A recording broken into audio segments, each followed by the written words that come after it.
I can't cook at home, I can't do anything. I mean, it's dark all the time. My fridge is defrosting, I can't charge my cell phone. Now and then you have to go buy petrol just to operate during the day, at night as well, safety as well. It's becoming impossible to actually try and plan out your day. I mean, just today I had to take off early so I could get home in time to do laundry because you only have an hour. And even during that time, when there isn't load shedding, it's still unstable.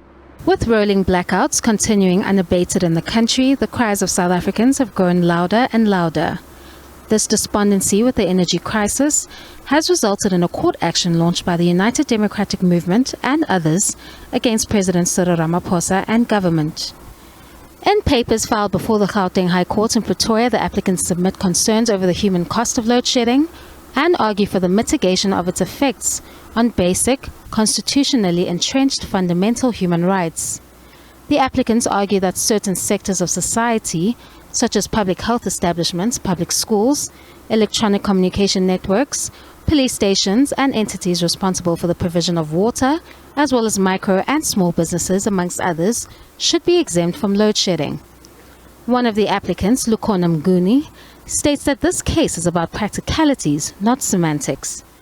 Practically, the national government is responsible for electricity generation in this country through Eskom. The municipalities that the president seems to be deferring to do not build power stations. Power stations are built by Eskom. Of course, now we do have different metropolitan municipalities making considerations on how to generate their own electricity, and that has partly been prompted by crisis. The president, in a responding affidavit, however, says that none of the respondents cited have a constitutional obligation to supply electricity. Spokesperson to the president, Vincent Magwenya, says that this responding affidavit cannot be read in isolation. Addressing a media briefing, Magwenya said the following on the president's response to the applicant's contention that the national government instruct municipalities to take certain action around load shedding. As the president correctly points out, national government has no constitutional powers to give such instructions to municipalities.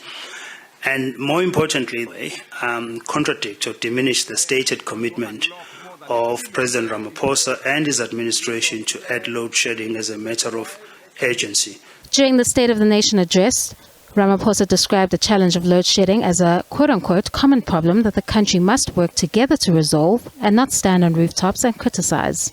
Now, in considering all these matters and the crisis that we are in, the National Disaster Management Center has consequently classified the energy crisis and its impact as a disaster.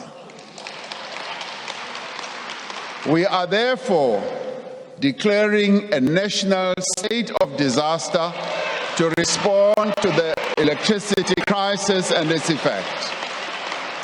Kani Mapanga, SABC News, Johannesburg.